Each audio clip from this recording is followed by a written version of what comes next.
এটা বানিয়েছিলাম, ভেবেছিলাম কালকে কাটবো দিওয়ালি উপলক্ষে, কিন্তু আসল উৎসব তো আজ।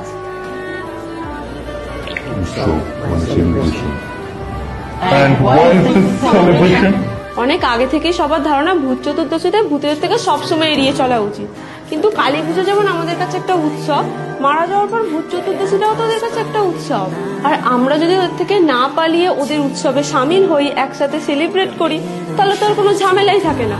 ওরাও খুশি আর আমরাও খুশি। আর সত্যি বলতে দিনের শেষে ওরা কি চায়? একটু ভালোবাসা, একটু ভালো ব্যবহার। মারা যাওয়ার আগে তো এটাই চেয়েছিল, তাই না? এইটুকু তো করা যেতেই পারে।